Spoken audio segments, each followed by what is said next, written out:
We were founded 20 years ago, and our mission is to mobilize the region to advance racial equity in pregnancy outcomes, family well-being, and community health.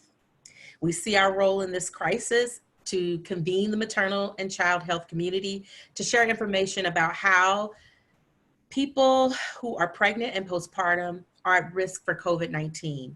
We want to coordinate resources that respond to the needs of the service providers and community members, and we want to identify collective action opportunities. One of our first webinars focused on changes in labor and delivery at the region's hospital systems. Now that these changes have been in place for a few months and the state is beginning to reopen, we want to circle back with the hospital systems to find out what they have learned, how they're continuing to keep families safe in labor and delivery. And we will begin by hearing from Candace Ward, who is the board chair of the St. Louis Doulas of Color Collective, a doula, a lactation consultant, and the owner of Sweetest Nectar LLC. Candace will give us an on-the-ground understanding of labor and delivery in the past few months. Following Candace, we will hear from each hospital system, starting with Pam Lesser, who's the Director of Perinatal Services at SSM St. Mary's Hospital, followed by Emily Combs, who's the VP of Operations of Women's Services and Neuroscience at Mercy Hospital, and wrapping up with Dr.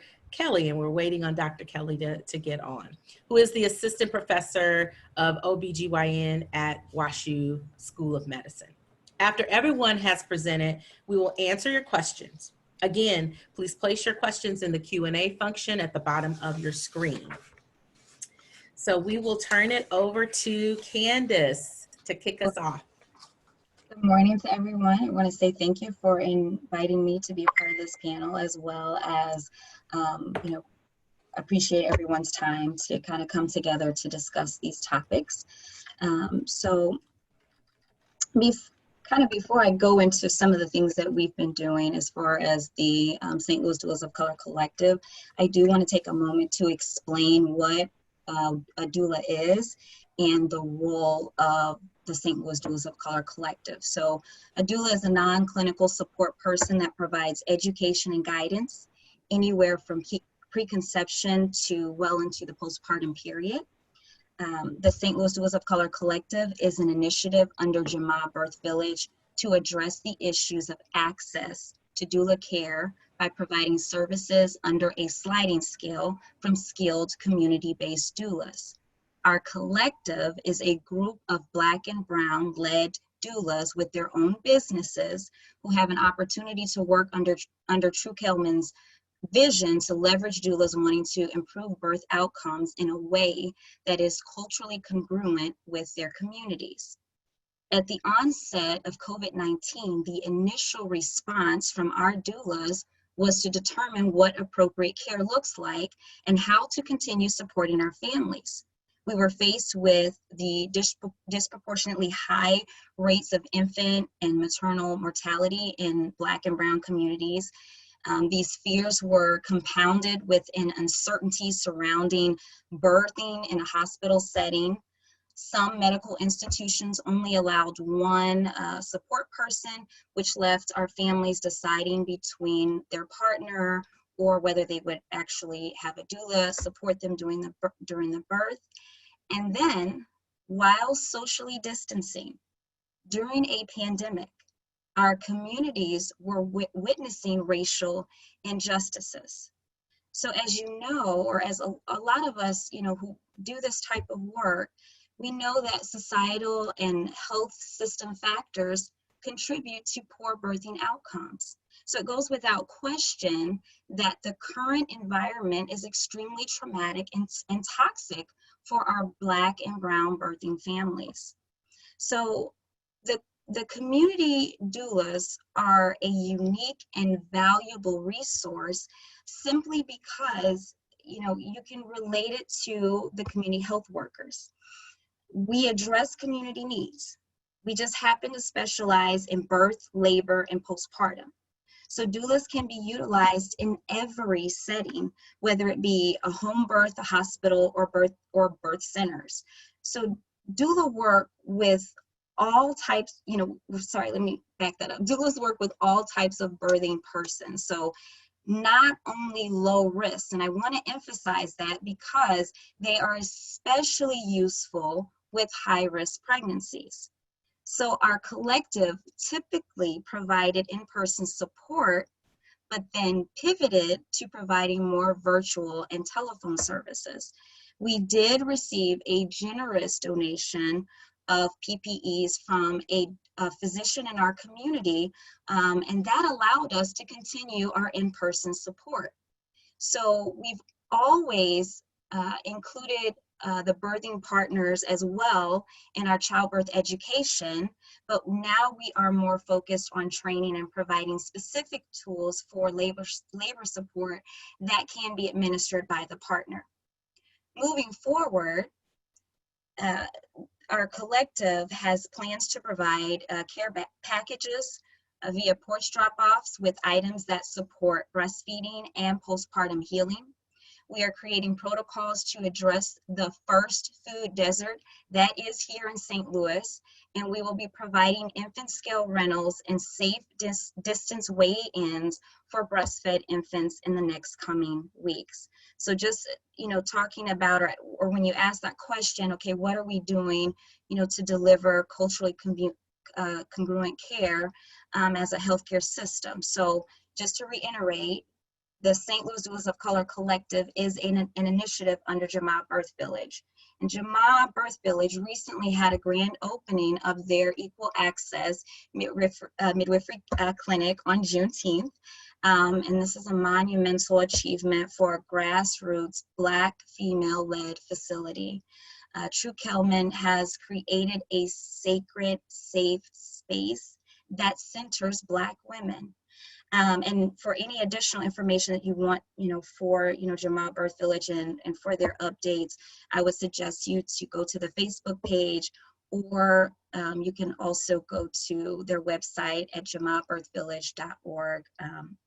And I'm sure we could probably list the number later on if needed. So some of the challenges that we are still currently kind of facing. Doulas, we've been navigating the virtual services, okay, but we're still working to make sure that everyone has access to the appropriate technology that supports telehealth. In healthcare settings, we have still witnessed some instances where Black and brown women are still not being listened to, and even threatened in some cases. And in one circumstance, one of the doulas who was a part of our collective was at one of our local hospitals. And if she was not present to advocate for that client, her child would have been taken away from her. And so the only real reason that we could really come, or the only determination that we could come to why the situation even escalated, really was the contributing factor was just her socioeconomic status and the fact that she was Black. So we cannot continue to solely rely on healthcare systems that were never really designed for supporting Black health outcomes. And we have to start focusing on ways to leverage community-based organizations with the finances needed for them to continue their work. Doula care is still not covered under most insurances, and it's still an out-of-pocket expense. So in order for our doulas to meet the needs of the community, if our families don't qualify or if they cannot afford the sliding scale, then our doulas are providing their services pro bono.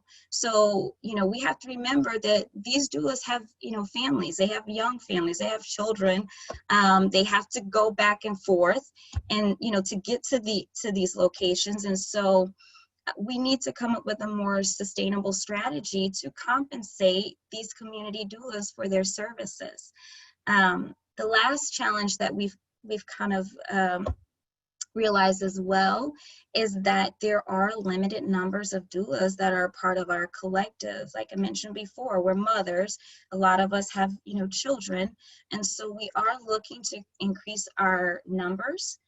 so that we have the ability to show up for the community in the way that we're working to do that. So for anyone who is interested, like I said, because this collective is actually made up of private business, doula business owners. So for any doulas that are interested in supporting the work, they can definitely reach out to us through our email, which is contact@stldoulasofcolor.org, or if they would like to volunteer or contact us to find out ways that they can continue to support us, that's welcome through that email as well.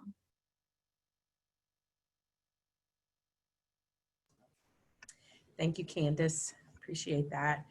Next, we'll hear from Pam. Unmute yourself, Pam. There we go. Good morning, everybody.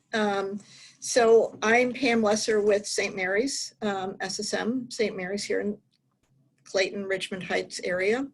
The pandemic has kind of thrown all of us into a whole new world. Many of you know we were hit very hard with it and very personally with it in the beginning. Lost one of our great resources who continues to be with us all the time. We actually have developed little flat Judy signs that we take with us to meetings. I may show her to you by the end of this. I'll get you one, Rose, if you want one. We always, it's always important for us to think about our moms, our families. Again, what often has come to our mind is people come up with the mantra of WWJD, which is what would Judy do? That has caused us to think a lot about how do we approach things. So from the beginning of the pandemics, one of the challenges that we had was how do we care for these moms who come in who are positive? So I'm going to focus a little bit on those moms who are PUIs, persons under investigation, and positive patients. So we know that we often have families who come from challenged economic backgrounds, challenged social backgrounds, and we're in the beginning reading these guidelines of some of the proposals that were being put out about separation of moms and babies and then sending the baby home, with mom after 2 days who has had no preparation for how do I care for this baby now that I'm sick with COVID and what do I safely do? And one of our staff members said, yes, what we're going to go up to the moms to say is, do you have like a relative or friend that you haven't seen very much and don't spend much time with that you feel comfortable sending your baby home with for 2 weeks? It's like, no, that's not right. So we, especially from the nursing world and working with our physician colleagues, both on the OB and PED side, have been very adamant that when we talk about risks and what are the risks we are exposing moms and babies to, that we include the social risk as part of what we were recommending to them. And so we, from the beginning, felt very strongly that we have a model where these moms and babies, assuming the mom is not critically ill, be cared for in a room, cohorted together. We can do the 6-foot distancing, we can do the masks, the curtains if we needed to, but that what we needed to do is teach these moms how to safely feed her baby. Advocating understanding breast milk is important and critical in helping this baby. Feed them safely and in a way that was going to set them up for success, both in the feeding style and method, as well as in going home and continuing the care. So, we would talk to moms about masking and hand washing and, change your gown before you feed the baby so that we're sure it's clean. And we took the stance that if the partner came in with her, that partner's already been exposed to whatever this environment is. And so her partner was told that we welcome you to stay in the room with this mom in our COVID unit, with the understanding that we don't want you to leave the room. So, we did have to go down the road to say, if you leave you're not going to be able to come back. But if you stay, we'll support you. We'll get you meals in your room. We'll provide you linen. We'll, use the shower, use the bathroom. And that actually worked pretty well for the few moms that we had who went through this.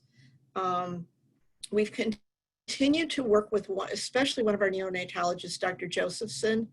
And Justin, from the beginning, was very concerned about looking at the fear, either well-founded or perhaps exaggerated, that sort of developed between the healthcare community and what we were telling women about seeking care. So we talked about the hospital being this scary place. You can't bring visitors in with you. We don't want anybody to catch COVID. And then it's like, oh yeah, but go and follow up for your pediatric visits. Get your baby seen. But you can't bring your kids with you, and you can't bring anybody else with you. So we ended up with this very odd message we were giving to our families. I don't know that we have all the right answers for it, but I can tell you it's been very, very much in our forefront that we are continuing to track how do we support moms to get the follow-up care that they need. Definitely want to reinforce it's still important for that baby to get in to have a weight check, and so hearing about the weight check things out in the community that Candace talked about, I think sounds like an exciting idea. Mom, please follow up with your prenatal visits. If you're having headaches, we need you to get in and get your blood pressure checked. If you're having concern with your incision at post-delivery, if you had a cesarean, please come back, because we don't want this climate and fear of COVID to create additional comorbidities for our families. And so, like I said, we don't have good answers for all of it, except that we're really encouraging moms and really pushing back at some of our physician offices to say, you have to let this mom bring her baby back with her for her postpartum visit. It's foolish to think that this mom can come without the baby. So you're either telling her stay home and fend for yourself, or bring your baby and we're going to take care of you. So when you talk about how have we modified things to take care of our Black mamas or other people that we're dealing with who come from challenged circumstances in their lives, those are some of the things we've continued to really try to work with. Right now, we are expanding to 2 visitors. We haven't opened that door yet, but we will in the next day or two. What we have been telling people who have wanted to bring a doula with them is please just call us in advance, talk with the manager. We can make arrangements to make that happen. And we've been doing that probably for the last month or 2. We have always had the 1 visitor thing for our pregnant women from the get-go. I'm going to reference the list of stuff you sent me to talk about to see if there's anything I haven't hit on. I guess the other thing that we are really looking at when you talk about tracking data is that we are really looking at the follow-up and consequences of these moms and babies. Are we seeing more readmits of babies for problems? Are we seeing moms who are coming in either being sicker, or a mom who didn't feel a baby move, who chose not to come in and now comes in with a fetal demise in utero? We are looking at those. I don't have any good numbers to share, but those are things that have all sort of hit our mind to say we need to pay attention to this because we're afraid. I don't know that we can say it's happening, but we're afraid that it could be happening, and we just want to be sure that we're on top of this. We are not pre-testing every mom. I know some hospitals are. We are recommending pre-testing for any scheduled patients who come in. We'll still see you if you didn't get that test done.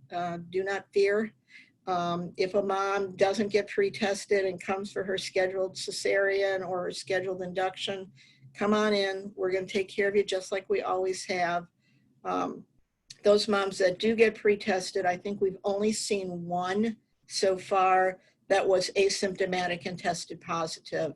And we were able to care for her in our COVID unit, like I talked about with mom and baby being together and kind of went through the couple of days and went home together and, you know, did our follow-up a couple of days later by phone with her to be sure everything's going okay. So that's kind of in a nutshell some of what we've been doing, and I'll see what questions we have at the end. So thanks. Thanks, Pam. Really appreciate the update. Now we'll move on to Emily.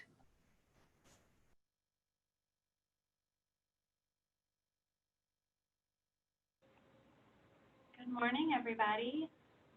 Thank you so much for this opportunity. I am one of the Vice Presidents of Operation at Mercy Hospital in St. Louis. I'm going to share a little bit about our experience with COVID over the past, I guess, 3 months now. So Pam, very, very similar experience, obviously, at Mercy as you've seen at SFM. So probably pretty much can echo everything she shared, but we'll share a couple things that are different. So our visitor policy was revised on Monday.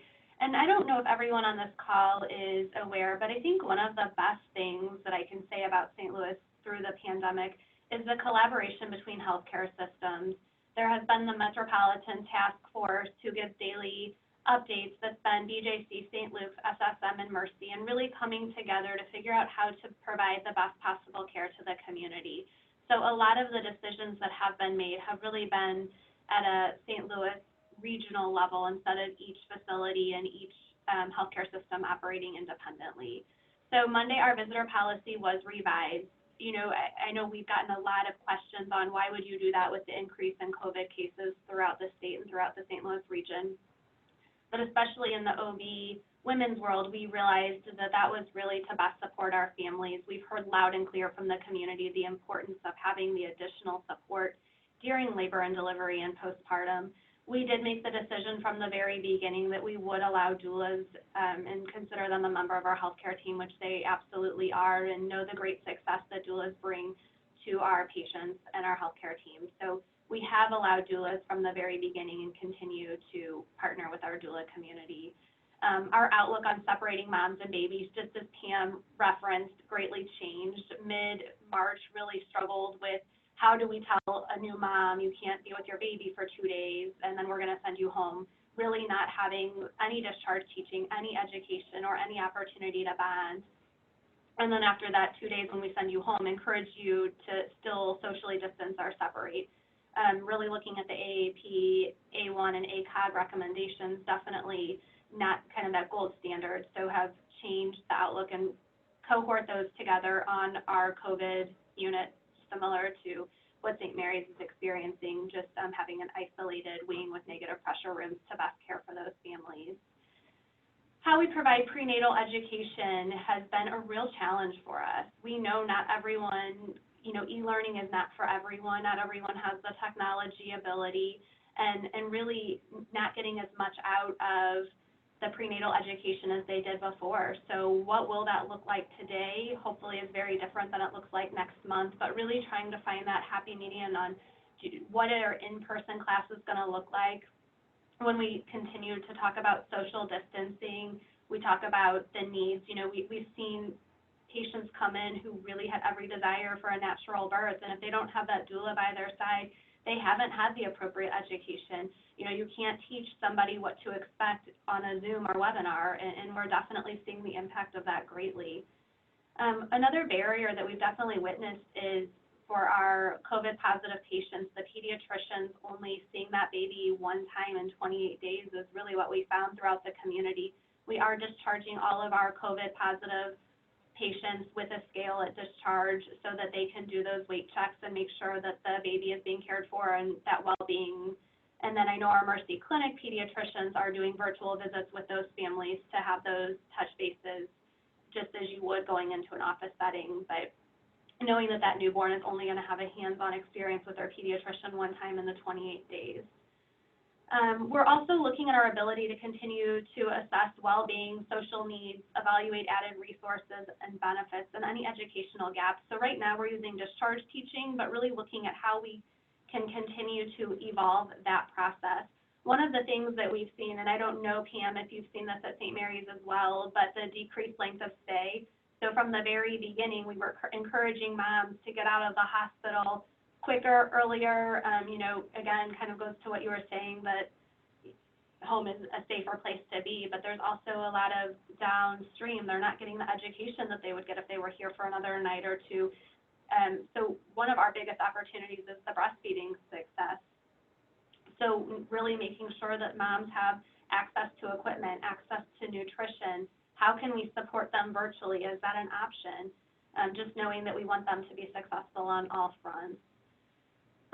We're also exploring just innovative programs, not knowing what the future of COVID and what healthcare is going to look like in the future, that can look at social determinants of health and make sure that they don't get lost in that home setting, especially for those late preterm infants. We're definitely experiencing a gap there and want to continue to work towards that.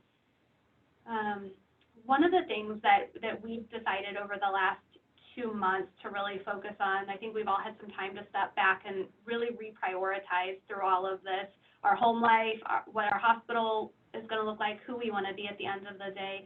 So we have a team of women's leaders and staff that are working on the Alliance of Innovation of Maternal Health. They have a safety bundle that's the peripartum racial ethnic disparity safety bundle. So really proud of the team that's taken on that to really make sure that we close any gaps and disparities. Trying to think what else I can share that's a little bit different. Is everyone, and Pam, I don't know, is SSM participating in the priority study for COVID patients?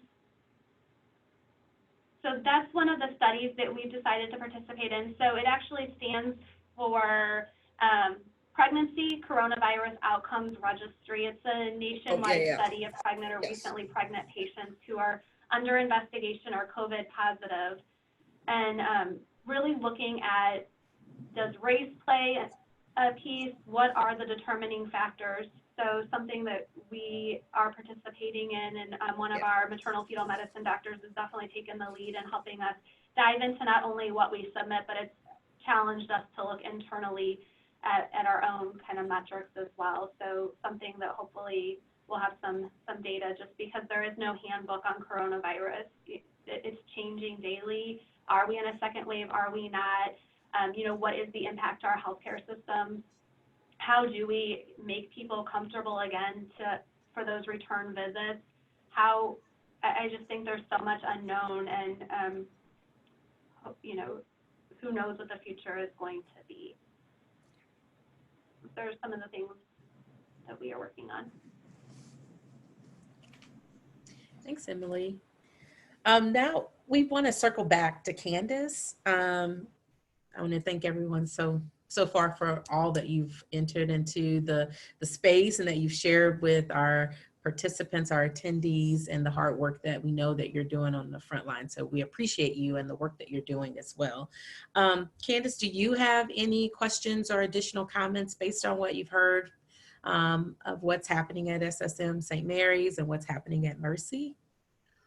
Well, I know that one of the things that we have been really focusing on is supporting our breastfeeding communities, and I may be, just so that I can kind of get an update on that, because I thought there was a conversation in the past about lactation consultants providing virtual doula support and doing follow-up with SSM for sure.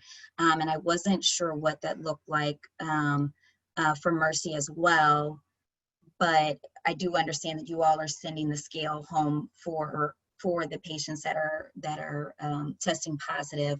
But with those pediatrician follow-ups, I guess, regarding Mercy, how are they help?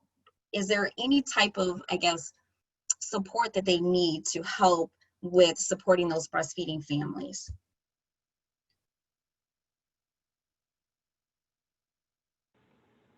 From a pediatrician office standpoint or from a hospital standpoint? Yeah, from the pediatrician, because I think that there's a lot of focus on the, just like the hospital experience, but then like you said, they're not really spending as much time in the hospital, and so they're not getting that education piece that they need about breastfeeding or just caring for themselves.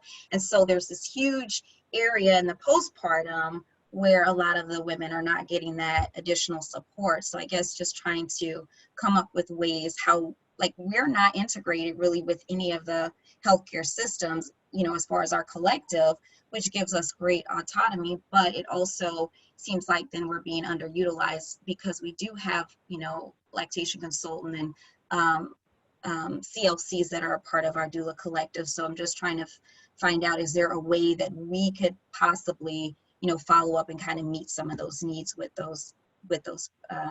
some of your patients? Yeah, Candace, that's a great question.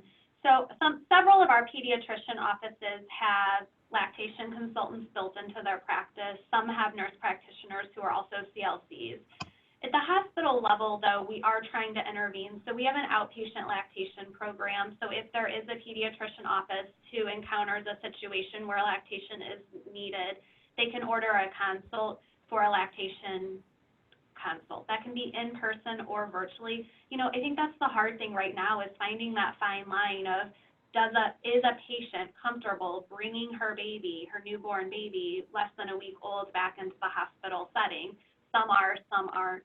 And I think probably the majority of us can probably agree that virtual lactation isn't the same as that in-person high-touch lactation consult. So really trying to figure out that fine balance so they can still use our hospital-based lactation team.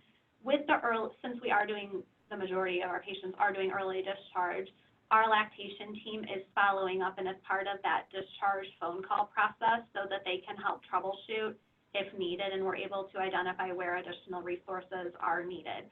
But, to be 100% honest, we don't have the resources. We deliver 9,000 babies a year in St. Louis. We don't have the resources to provide every single mom that additional, probably needed level of support, especially with early discharge and lack of childbirth class. Most people aren't taking their breastfeeding class like they were pre-COVID, or if they are, it's a virtual option, so maybe don't get the same content that you would get if it was in person.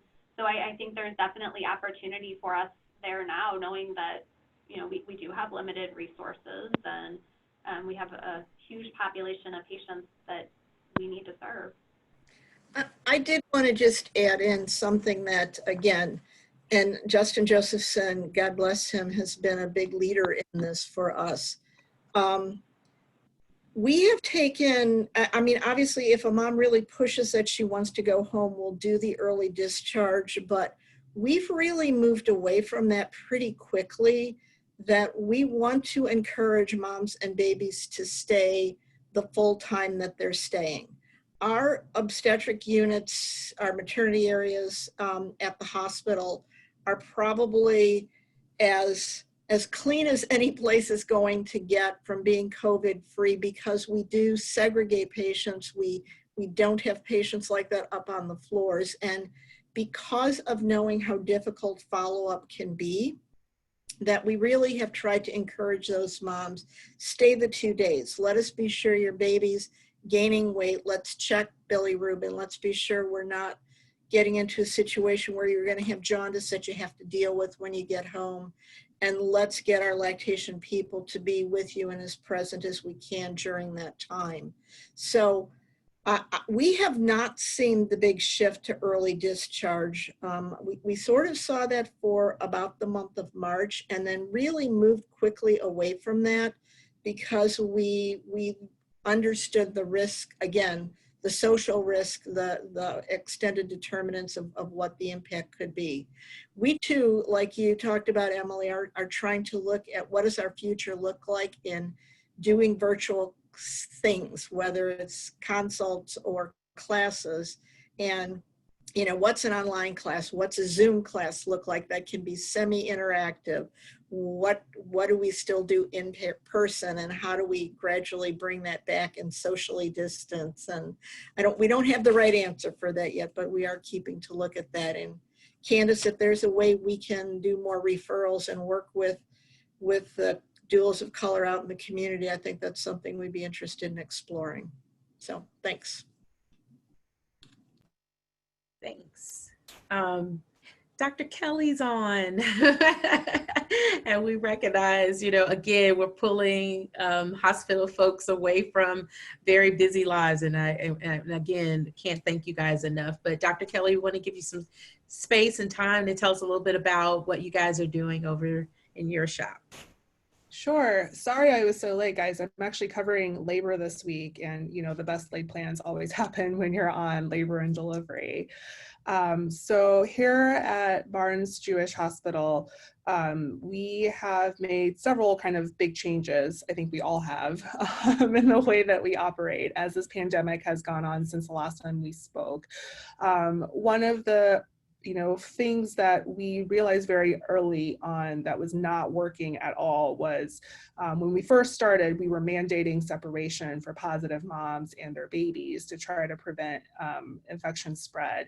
And that just did not work. It felt extraordinarily wrong, actually, to take especially some of our first-time moms, take their baby, separate them, and then on discharge, hand them the baby that no one has ever taught them how to take care of and say, good luck. And by the way, you have to do all the usual things, but with PPE on, and we've actually never taught you how to do any of that. So that felt horribly wrong. And so we completely changed the way that we are cohorting our patients together and the way that we are staffing the nursing and the physicians, so that all of our moms have the option of cohorting with both their baby and their support person if they want to during the stay. We teach them how to breastfeed, how to take care of the baby, your usual newborn care with all of their PPE on, and have lactation involved in the room, etc. The other main change that happened was that we started universally testing everybody for COVID who come in for delivery. We've been doing this for now 4 weeks. And this initially came on because some of our colleagues, as I'm sure we all know, in New York City, in Chicago, have reported extraordinarily high rates of asymptomatic positive moms coming onto their labor and delivery unit. We certainly have not seen that in our non-labor the surgery, the surgical patients and other departments of the hospital here in St. Louis have not demonstrated such a high rate, but certainly there was concern that we potentially serve a different population. And so for the first, I would say 2 to 3 weeks, we really had a pretty low asymptomatic rate, about 1 to 2% among our deliveries. I don't know if you guys already talked about some of our other providers, what's been going on, but we have seen an extraordinary kind of surge in the last, I would say, 3 to 4 days. We had 8 positive patients come in on one day over the weekend, and we've had 1 to 3 positive patients come on to deliver in the last couple of days. I don't know if this is just a blip that we're seeing, just happenstance in these couple of days, or if this is suggestive of, kind of what's to come for all of us here in St. Louis. But the majority of them are asymptomatic. However, we currently have 3 moms in the COVID ICU right now as we speak. So at least for our kind of small data set that we're seeing in the last couple of days, there does seem to be a significant increase in the number of cases coming on to deliver, which, is a little bit concerning on our unit, and also just kind of in general for the projection of what's going on in our communities for the next couple of weeks. That's kind of my general update for us all over here. Thanks, Dr. Kelly. I appreciate that. There was a question specifically to you, Emily, a question about what is the revised visitor policy at Mercy? Can you share more about that? Sure. So we moved on Monday so throughout the hospital, it's one visitor with the exception of pediatrics, NICU, and OB. So our OB population can have 2 visitors. Those visitors can switch out. There can just be 2 here at a time. So if the significant other and patient's mother want to be here, the mother can leave, and then a friend can come. So we moved to that Monday. So far, it's going well. I think we still have a lot of patients who don't want the 2 visitors, really are trying to isolate who they're kind of quarantined or with, but definitely heard loud and clear from the community the need of having that support around them.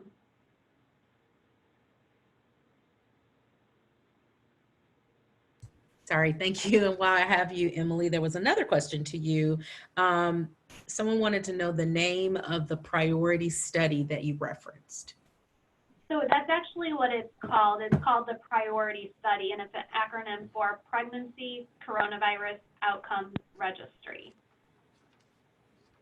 Thank you. I would put in a space too, and then I'll ask you, Candace, if there was anything from hearing what Dr. Kelly put out today that brought up additional questions for you.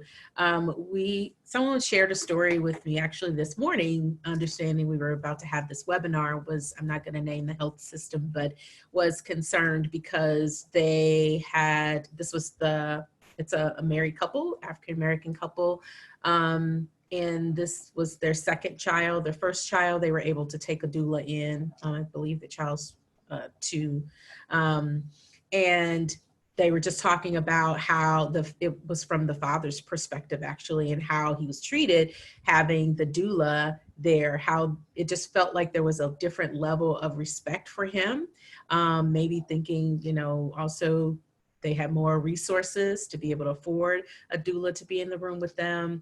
And how mom was interacted with the hospital system. They went back this time around for the second pregnancy, and because of the rules, were not allowed to have the doula present. So it's just mom and dad. And the dad said the interaction was completely different. And he almost felt like there was a lot of dismissing of him as an African-American male, part of this family, and that he didn't feel like his wife got the same level of engagement and care that she'd gotten when they had that doula. So just wanting to, as we talk about being culturally congruent and hearing Black moms and allowing, the Black family to be able to talk about how they want, as much as it intersects with the hospital policies, just being able to care for folks, because this is an important part of your life and you want it to be memorable and not traumatic. Anything, Candace, you want to offer in the space, and then from the different hospital systems, anything you want to offer to just kind of talk about what your hospital does to kind of offset families feeling that way? Yeah, I totally agree with you, Rose, and that has been the consensus for the families that we deal with.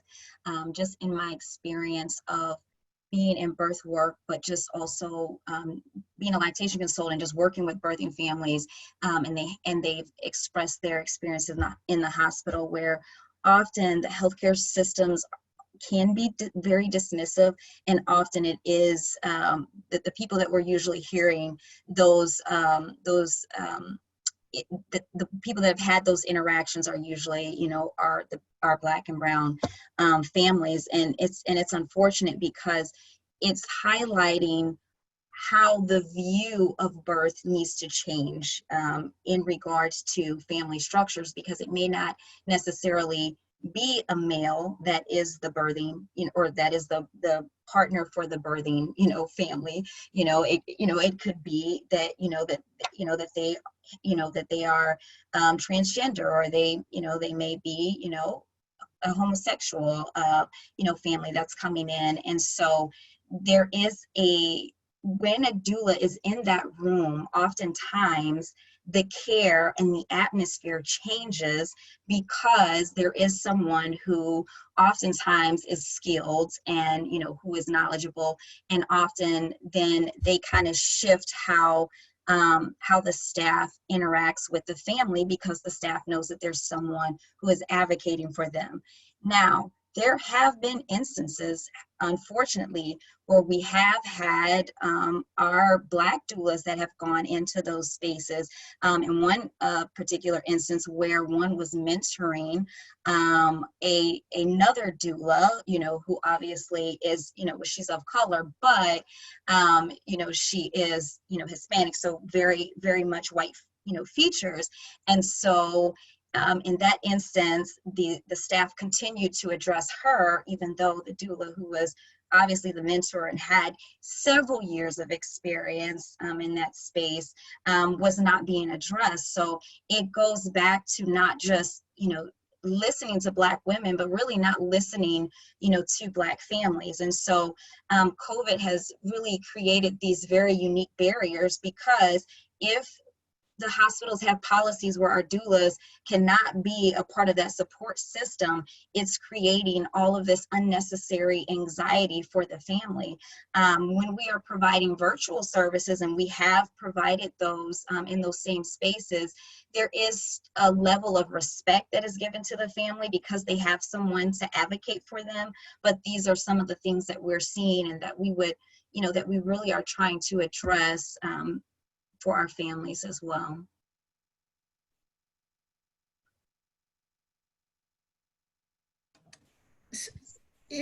May I? So I just wanted to mention a couple of things, Candace, on what you were saying. I remember in my past life when I was doing a lot of doula work, one of the big things that we would always talk about is that the birthing partner is a birthing partner. They're not a labor support person. And so the role of the doula becomes so critical in being that labor support, because it's an unrealistic and inappropriate burden to say the dad or whoever that partner is should be the labor support. They are equally invested, emotionally bonded, and a birthing partner also. And so the whole decision about whether or not to have doulas be welcome and open, and the COVID thing, has just thrown so many of us into really, really tough places, and sometimes battles with some of our other administrative folks that we've had to deal with to understand the uniqueness of the birth world versus the other parts of the hospital. So yeah, thanks for that. I think I saw one of the other questions came up with about what's our visitor policy. So our shift is not happening until the end of the week. And it will be 2 people. The nuances of that about switching out and things like that, I don't know yet, because we're still working through some of the details. We will have answers. It will open to 2 people. It will be still 24/7 for the OB area. But beyond that, I need to get a little more info yet to work through.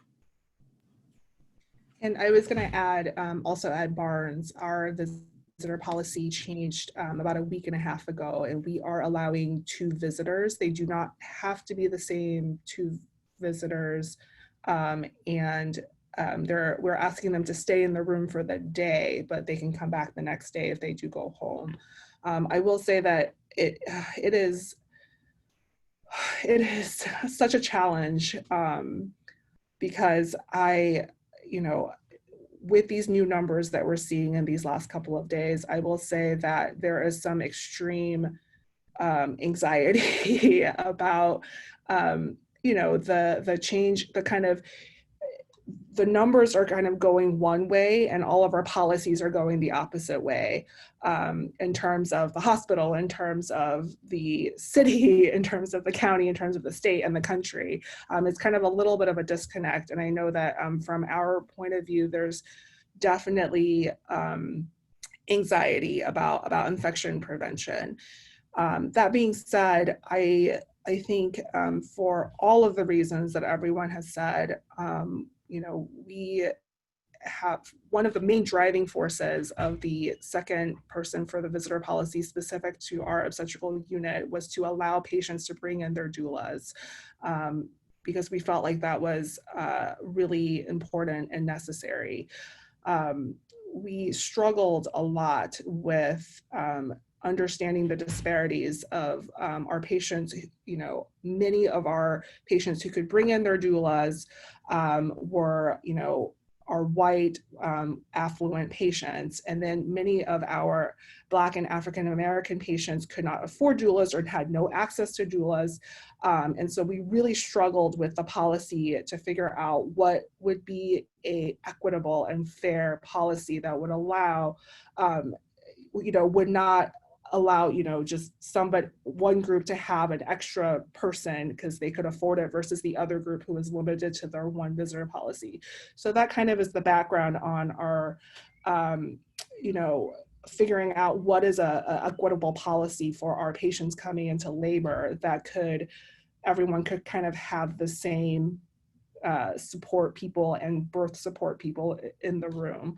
I will say there is already background and kind of chatter going on looking at what our COVID numbers are, that, you know, we are getting anxious and worried about the specifics and the nuances of the visitor policy and what is the best way that we can continue to support our patients, be equitable, but also protect our healthcare workers at the same time. It's an ongoing struggle, and I'm not sure that I have any great answers going forward.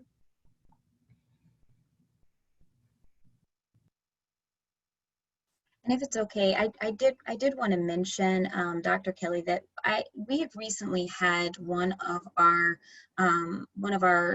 patients from the Doulas of Color Collective that delivered at your hospital. And one of the things that we noticed is that they were provided with I don't know if it was either a laptop or they were provided with something so that they could have access to their doula virtually. And if I'm correct, Emily, I think that you also had mentioned, you know, early on at the onset of the things that were changing with COVID, that Mercy was providing that as well. So I just wanted to kind of get an update from the hospital. So if these numbers are starting to change and there is, you know, some concern about, you know, whether or not, like, because there are going to be doulas that are going to choose to be that support person in the hospital, but there are also doulas that are providing their support virtually, but we also have that limited access to who actually has the resources to utilize the telehealth, you know, services. So what are some of the changes with the hospital to address that issue, if any? Yeah, so, you know, I think we're definitely seeing more doulas come on site than the virtual component, but definitely we have put into place patient advocates that really their job is to help our patients with the technology component. So that was huge for ICU and med-surg patients who had absolutely no visitors, but it's also appropriate if there is doula support that can be provided virtually. So we have the technology and very supportive, and we actually have resources dedicated to help with that communication and getting the patient set up with the needed technology.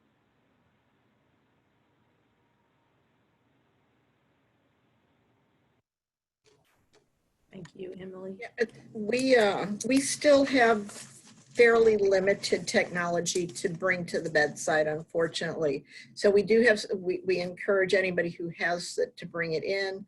And we do have some limited access to iPads that we can make available. So I would encourage people to ask, and that environment keeps changing over time as part of our learning and adapting to this new world we're in, to see what kind of additional resources we're able to get to expand our services, because we definitely know that it's valuable and important.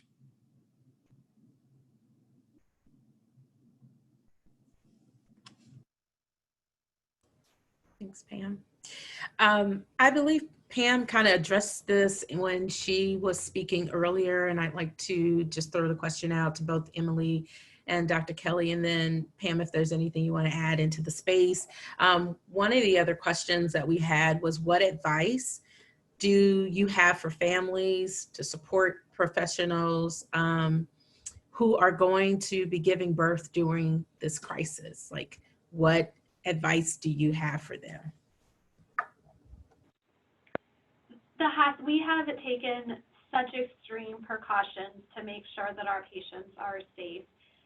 Again, kind of all healthcare systems have pooled together, really looking at CDC recommendations, doing the very best. I'll be honest, I'm in a hospital 6 days a week right now, and I went to Target the other day, and I can assure you that the precautions we're taking as a healthcare system are a lot greater than those other locations that we're traveling to on a daily basis, whether the grocery store, Walmart, wherever we might be going. So, we have universal masking. All of our coworkers are screened. All of our patients are screened. We have designated areas so we don't have COVID patients intermingled with the general population, and just putting a lot of thought into every single decision that's made, really making sure that our patients are protected, that it is safe to come to the hospital, it is safe to receive prenatal care, it is safe to go to your OB for postpartum, to take your baby to the pediatrician. We've really all worked together as a team to make sure that we have an environment that's not putting anybody at risk. I really echo everything that Emily said. I agree. I think definitely the hospital is taking great precautions in terms of trying to limit infection spread and really separate out COVID versus non-COVID. And in addition to that, I think, especially now, we still want this to be a joyful celebration for our families. And I think in the beginning, all of us were just kind of treading water and trying to keep afloat and trying to keep everyone safe. We've learned a lot in the last 3 months of dealing with this pandemic from a medical point of view.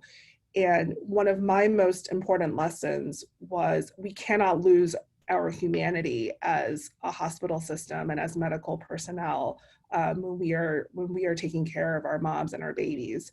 And I think that is at the forefront at this point moving forward of all policies that we are making, that we do not want to make moms and their families go through non-evidence-based experiences that are detrimental to their birthing experience because we have the perception that it keeps us safer.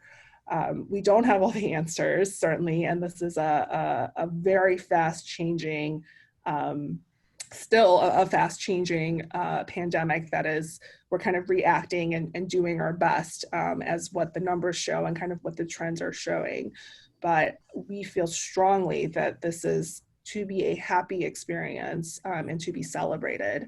And we are, we are here, and we're still going to be coming to work to celebrate all of our moms giving birth here at the hospital. Yeah, the little bit I would add, and again, I echo both of you on that, is, we are learning, we have learned, and we will continue to learn, because I don't believe our learning is over by a long shot on this one. I think we have a lot that we still need to figure out.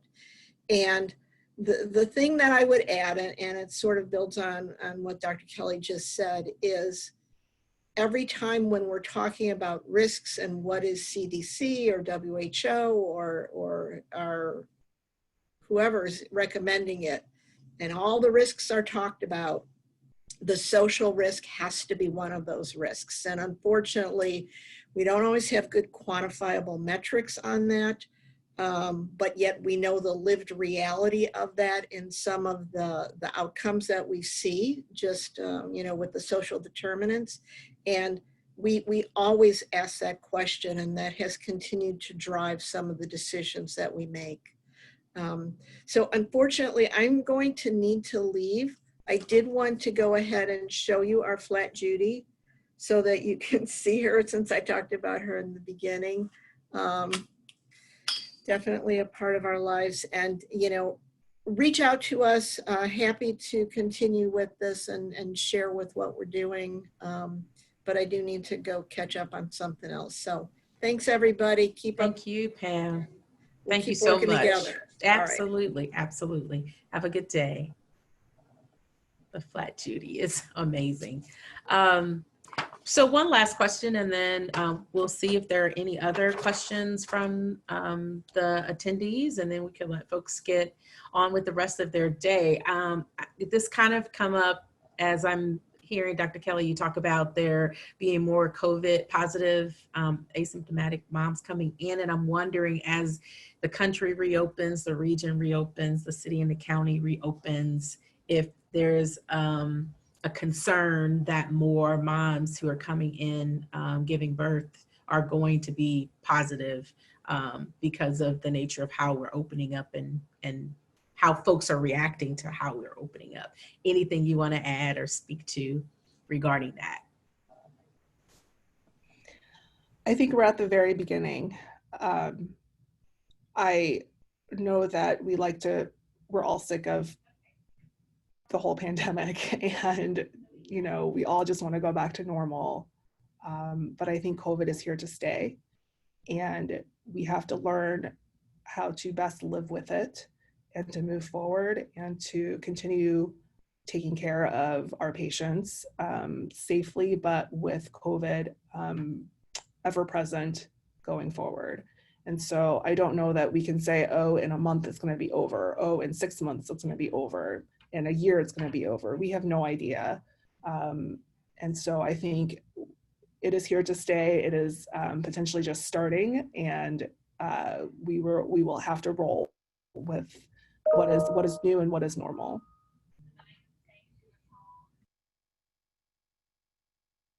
Thanks, Dr. Kelly. Emily or Candace, anything concerning reopening?